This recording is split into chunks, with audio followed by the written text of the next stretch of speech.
Good morning, everyone. Happy Tuesday. I hope you all have been enjoying our virtual story time together.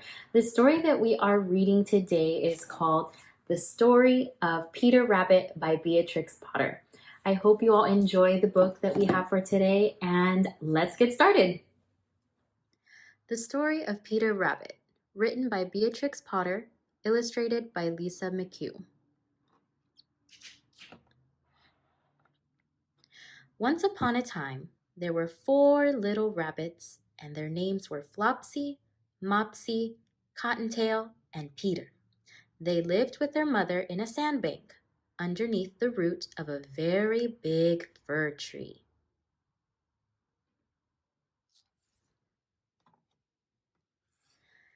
"Now, my dears," said old Mrs. Rabbit one morning, "you may go into the fields or down the lane, but don't go in Mr. McGregor's garden.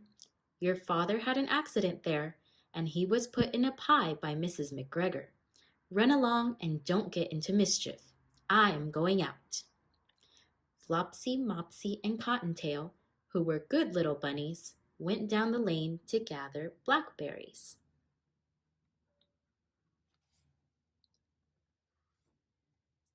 But Peter, who was very naughty, ran straight away to Mr. McGregor's garden and squeezed under the gate.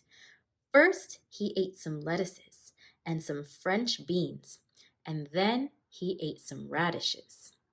And then, feeling rather sick, he went to look for some parsley.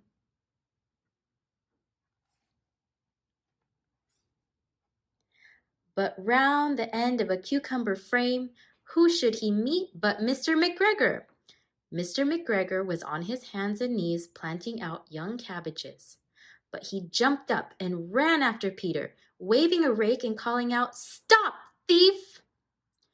Peter was dreadfully frightened. He rushed all over the garden, for he had forgotten the way back to the gate. He lost one of his shoes among the cabbages, and the other shoe among the potatoes.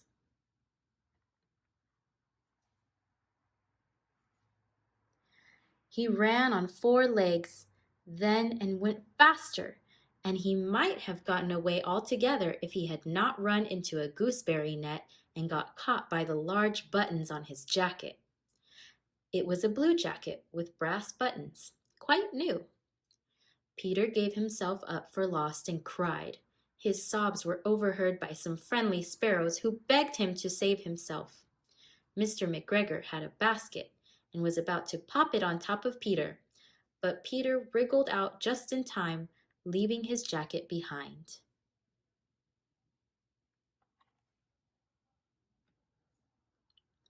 He rushed into the tool shed and jumped into a watering can. It would have been the perfect hiding place if it had not had so much water in it. But Mr. McGregor was quite sure that Peter was somewhere in the tool shed, and he began to search it carefully. Then Peter sneezed. "Ker-choo!" And Mr. McGregor was after him in no time. Peter was trembling with fright, and he had not the least idea which way to go. He was also very damp from sitting in that can. He tried to find his way across the garden, but he became more and more puzzled. He came to a pond where a white cat was staring at some goldfish. She sat very still, but now and then the tip of her tail twitched as if it were alive. Peter thought it was best to go away without speaking to her. He had heard about cats from his cousin, Benjamin Bunny.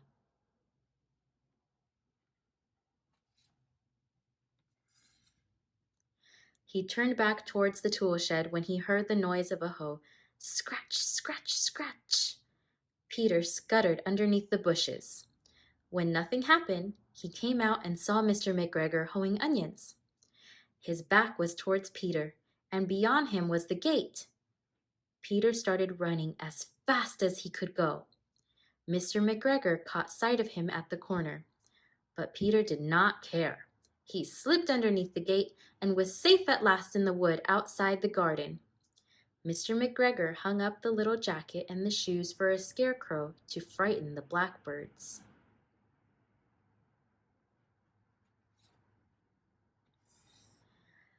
Peter didn't stop running till he got home to the big fir tree. He was so tired that he flopped down on the floor and shut his eyes. His mother was busy cooking. She wondered what he had done with his clothes. It was the second jacket and pair of shoes that Peter had lost in 2 weeks.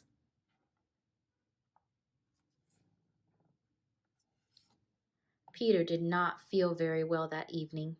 His mother put him to bed and gave him a dose of chamomile tea. 1 tablespoonful to be taken at bedtime. But Flopsy, Mopsy, and Cottontail had bread and milk and blackberries for supper.